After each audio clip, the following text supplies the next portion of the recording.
halfway mark of the G1 CLIMAX 34, which also means that we are at the halfway mark for the daily coverage that I do here for the G1 CLIMAX 34 here on the Mr. Warren Hayes Show podcast. Welcome.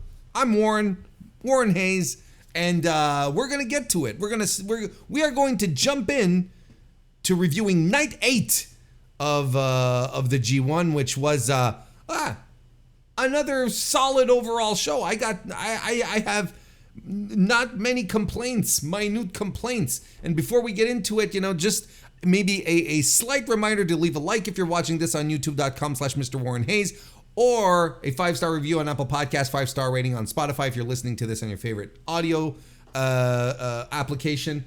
I would appreciate that tremendously. Always helps the growth. It's good stuff. I don't want to dwell on this. I want to talk G1. I want to get into it, especially since we got, I made some promises a couple of days ago when I was doing night 7 on Monday, and we were talking. I didn't have the attendance, right? I didn't have the attendance to chat it up here, but now I do. And I told you I'd circle back to this on this day, and I'm a man of my word. So here we are, just to close off the festivities regarding night 7 in Fukuoka, the second night of G1 action. We had 1,757 people in attendance on Monday. I mean, it's just a fraction, a smidge more than, it's just a fraction away. Like, basically the same thing. I don't even want to say it's a fraction. It's basically the same thing as what we got on night 6 on the 28th on Sunday, where we had 1,780 people in attendance. So, night 7, as we talked about, had the better main event. Naito Sonata, absolutely, the better drawing one. Why did it draw only in the same vicinity? Well, Monday night versus a Sunday night, I don't know. I couldn't tell you exactly. Kind of makes you wonder what would have happened if they hadn't put Naito in the main event for night 7, excuse me. If they hadn't put Naito in the main event versus Sonata, what kind of number they would have got on the Monday night? I can only assume that it would have been terribly worse. But that's where we're complete on that front. The completionist in me has got it done. I finished a side quest. I'm happy about it. Got the little achievement, and now we're ready to move on to the main quest, which is to talk about night 8 of the G1, which happened, of course, earlier today on July 31st, 2024, from Yamaguchi, Japan, in the KDDI Ishin Hall. It seems to me like this was a new venue. I don't recall. Let's pull it up here. Let's see.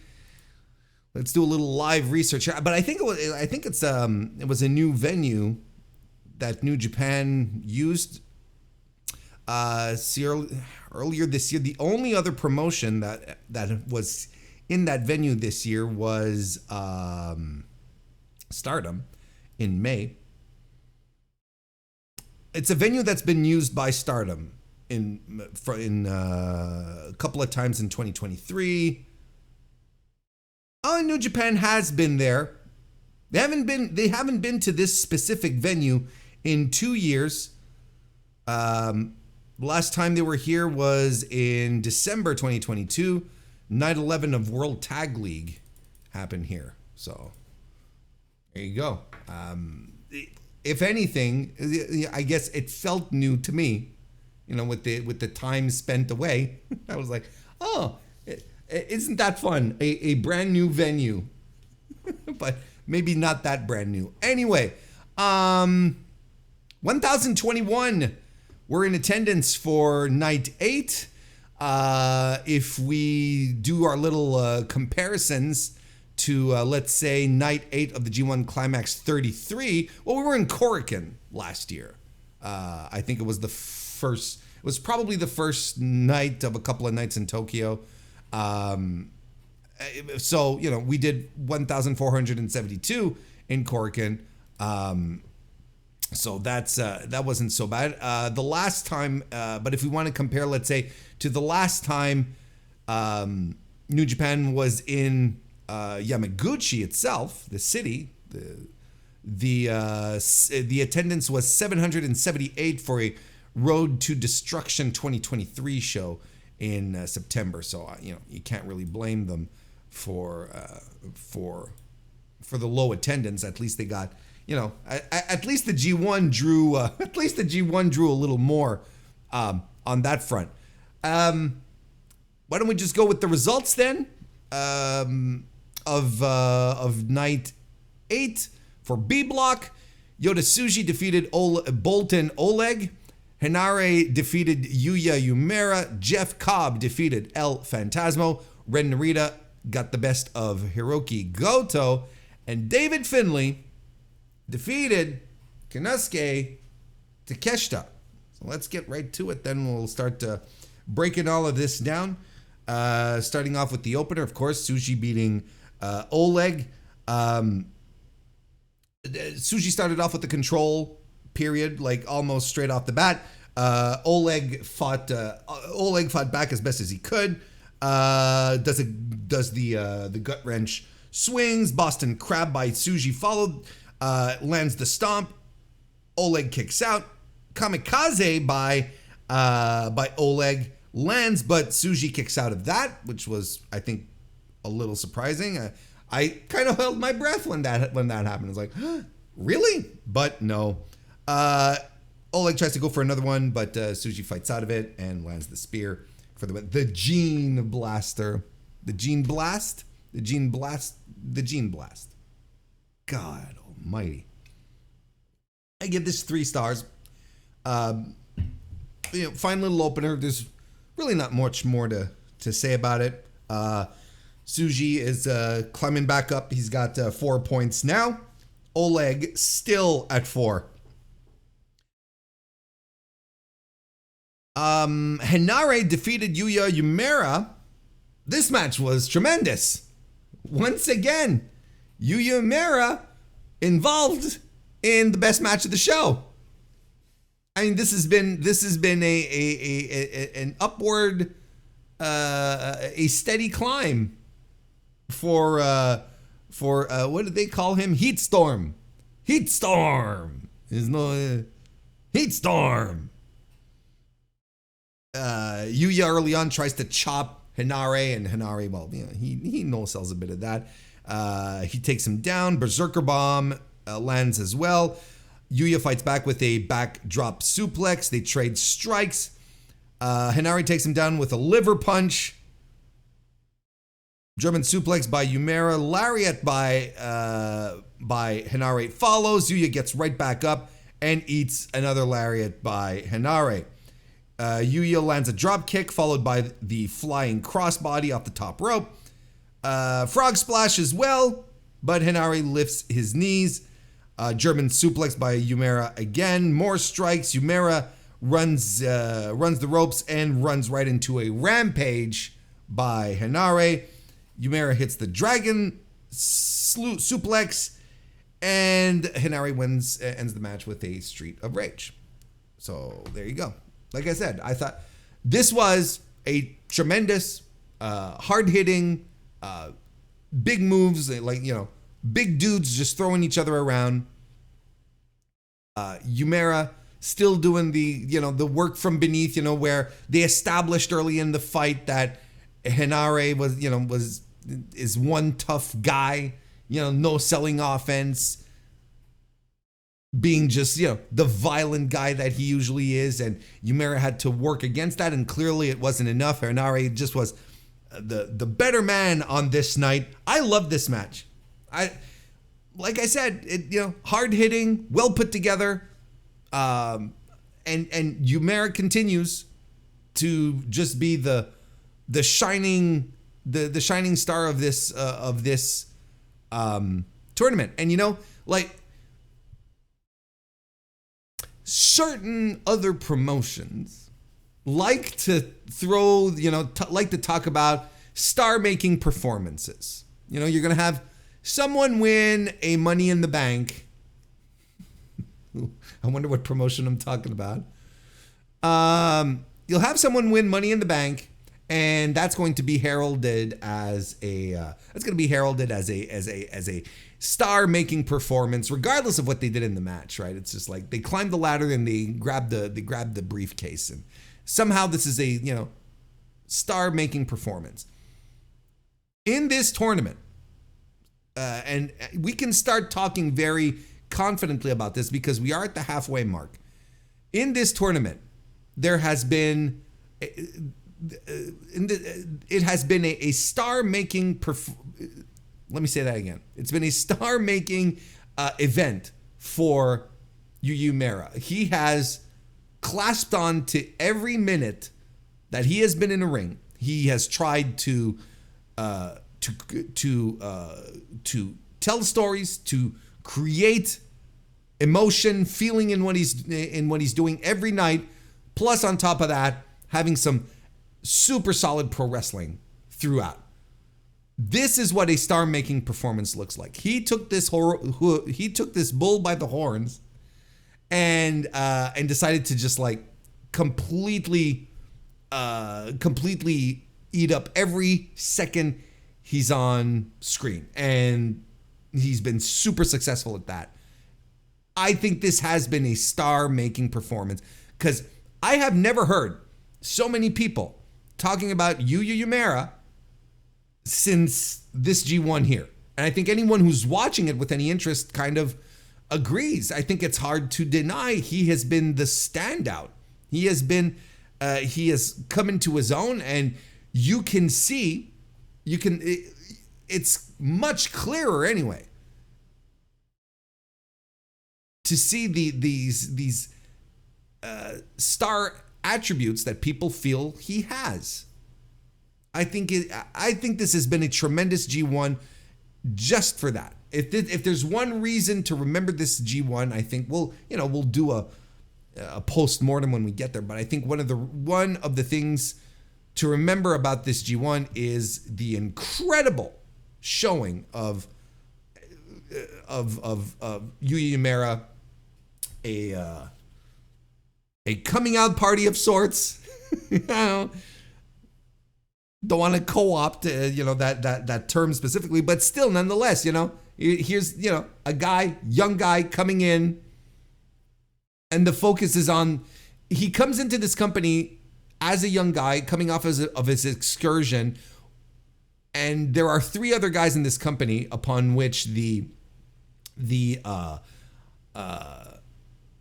of the company has been laid upon, and he's not included in that. And people are just like shrugging, oh yeah, and it's Uemura.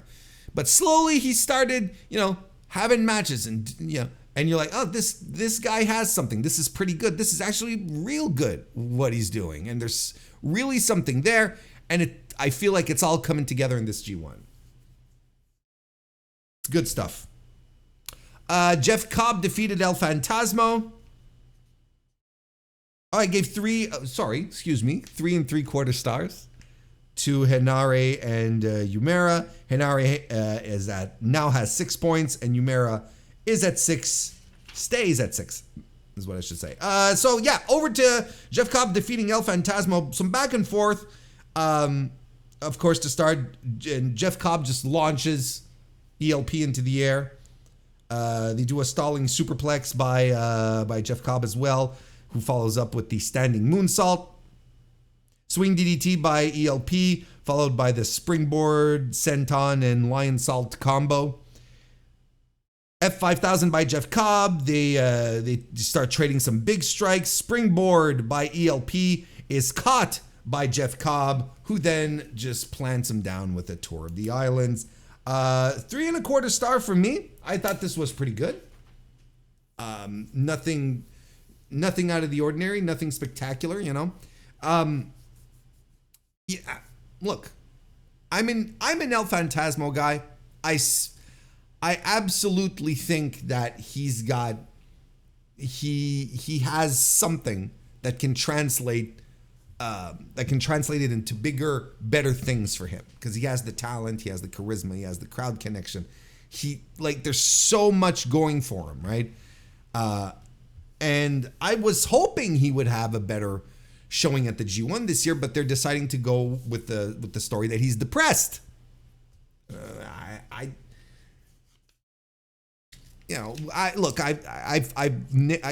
I've talked about this enough over the past couple of recaps, so I'm not gonna hammer this home again.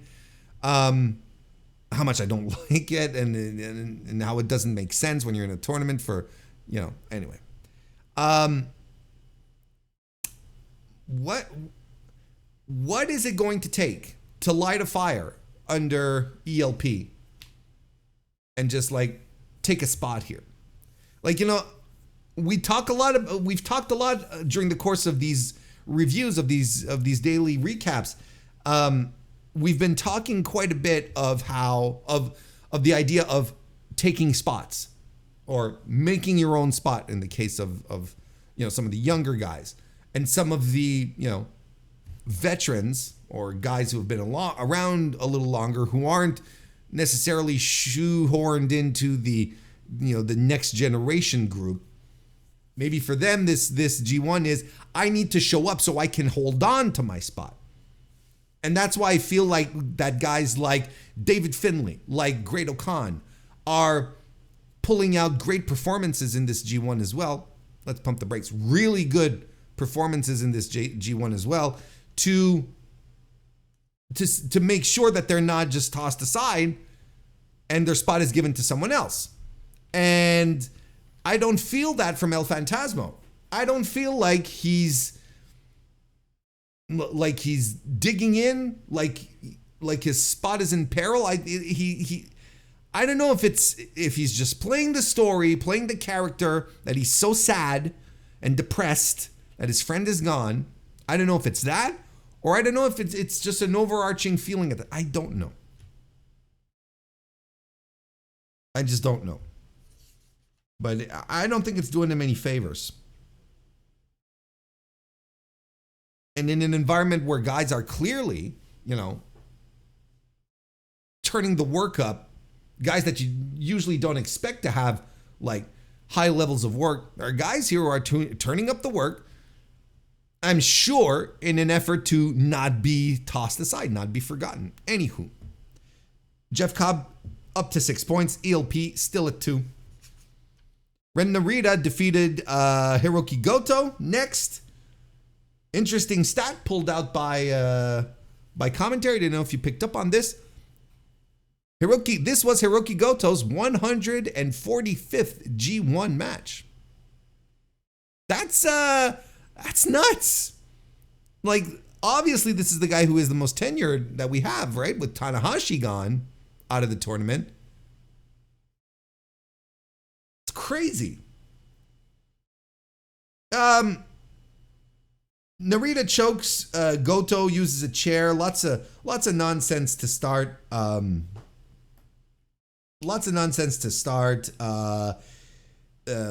Narita eventually starts deciding to wrestle too, lands an exploder and stretches Hirooki Goto in the ring for a bit. Goto fights back with some strikes. Narita starts going for weapons. Specifically, the Hirooki Goto's staff, that he carries. But but before that, there was a Nushigoroshi and the strikes. And then we start going for the weapons. There's a ref bump, and then they both use weapons. And then the push-up bar gets into play, and the staff as well. Goto gets his staff, all the ref is down, and they start swinging at each other with their weapons like it's Lord of the Rings or something. And then after that, there's a ref distraction, which allows Narita to land a low blow and the X Factor, or whatever. I keep forgetting what he calls it, the double cross, which is, an X Factor, because an X is for the win. 2 3/4 stars for me. Just too much nonsense. I don't have much to say here. Don't have much to add. Konosuke Takeshita lost to David Finlay. In a very good main event.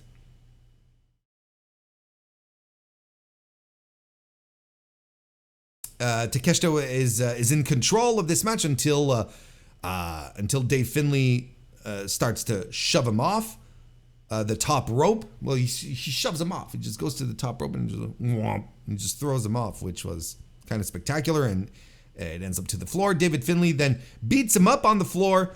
Brainbuster by Takeshita. Back in the ring. Then we go back to the floor, and there's a barricade spot where Dave Finlay actually throws Takeshita through the barricade, but it's not a gimmick barricade. Like, it's the door and it's latched, and that couldn't have felt good. So, you know, you can't have a shot on this one. Then Takeshita starts pouring out chairs from under the ring and piling them on top of Dave Finlay, who then does who does a tope con hilo onto Finlay, onto the chairs with just a tremendous spot. Back in the ring, he does a frog splash. Top rope senton follows, but Finlay gets the knees up, who lands the Irish curse backbreaker, then throws Takeshita to the outside. A Dominator beats up on him a little bit, brings him back in. Dominator, flying knee by Takeshita. Finlay lands the into oblivion. After that, Dave Finlay's in a bit of trouble. He's in a spot of trouble. He's getting pinned by Takeshita, and I really like this spot where Takeshita, you know, covers him. You know the spot where you cover him 1, 2, kick out, and then they cover him again immediately after. You know that spot? Takeshita did that, but instead of just going back for the cover, he punched Finlay a couple of times in the face, then tried the cover again. Finlay kicks out, punches him again, and then tries that I like. Then I'm like, oh, then wouldn't it be novel if someone would win like that? I'm like, why wouldn't he win with this? Wouldn't that be fun? It'd be different anyway. There's a ref bump because, of course, a little jankiness, some miscommunication was seen, but nothing too dramatic that these guys weren't able to overcome it. Takeshita does a last ride. Goto is keeping Red Shoes distracted from returning to the ring, basically, which allows Dave Finlay to use the shillelagh on Takeshita. The ref comes back, counts, but Takeshita kicks out. Then we have some more Goto stuff, and then there's a Blue Thunder Bomb that happens, but David Finlay lands the overkill for the win. I'm giving this one 3 3/4 stars. I thought it was a very strong main event. Thought it was a very good match, and I think it could have been better if we had, once again, just a good old-fashioned decisive finish. Just like someone coming in and pinning a dude and just moving on. I think it would have benefited tremendously. I wish there wasn't so much nonsense in these, you know. Because you sort of see the patterns, because they're patterns now, and you see it coming, and you're like, okay. Finlay, look, again, a great performance. Don't get me wrong. Dave Finlay working his ass off again. Just like some great stuff happening. And if I were to give you some recommendations, well, I would go with the main event, David Finlay and Konosuke Takeshita, and definitely as well Uemura versus HENARE. Those are surefire matches that will not waste your time. I like the show overall. That's another thing. Is I think this is an easy breezy watch. It's a good, you know, it's a good show overall that occurred. You know, you can skip over Hirooki, Goto, and Narita.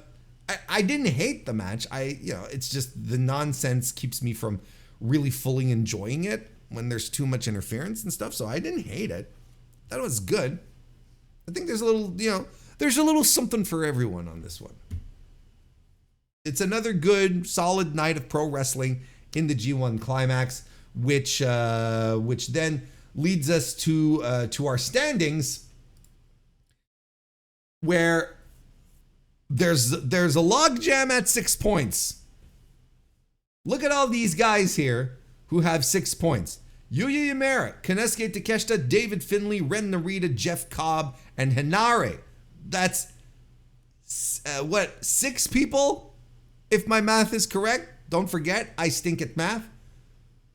6 people, all tied at 6 points. Hirooki, Goto, and Yota Tsuji are at 4. El Phantasmo's at 2.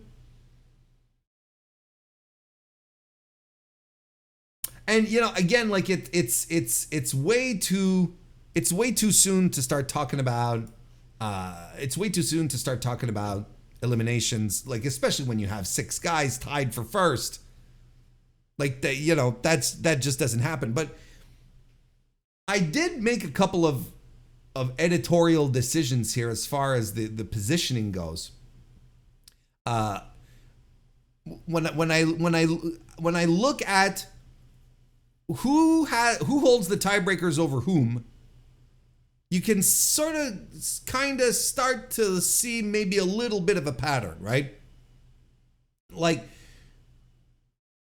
hear me out here. Yuya Uemura, right? He's got tiebreakers over Finlay, Goto, and Takeshita. And Finlay and Takeshita are most likely going to be contenders moving forward, especially when you consider that Finlay has a tiebreaker over Takeshita, which is going to be a big deal. So you have 2 guys with 6 who hold tiebreakers over Takeshita, and Finlay has one over HENARE and Narita. So that is also that was also significant, right?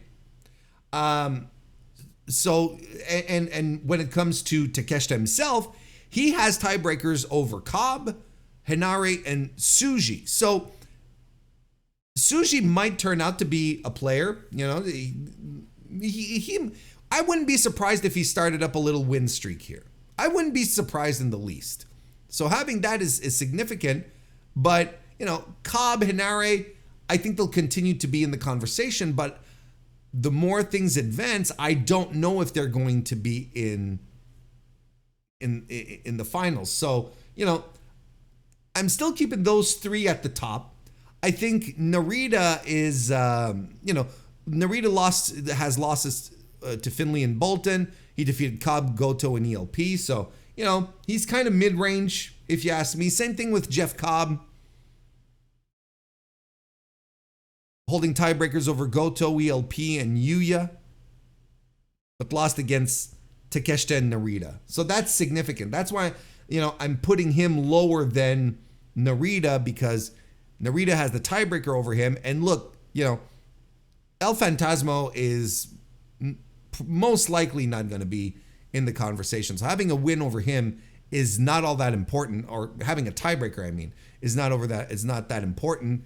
But he does have a tiebreaker over Yuya, which could maybe end up being significant. But right now, I don't think he's in the upper tier of the 6-pointers. And I think HENARE is at the bottom of the 6-pointers. Seeing that he has tiebreakers with Boltin, Phantasmo, and Yuya. So Yuya is a big deal, but his 2 other tiebreakers over guys who probably won't be in the conversation for the end is not necessarily a good thing. And he's lost to Finlay and Takeshita as well. So those are significant losses to have hanging over your head. Those are big tiebreaker possibilities for both Takeshita and Finlay, who are going to continue to be players moving forward. So night 10 for B block is going to be extra interesting.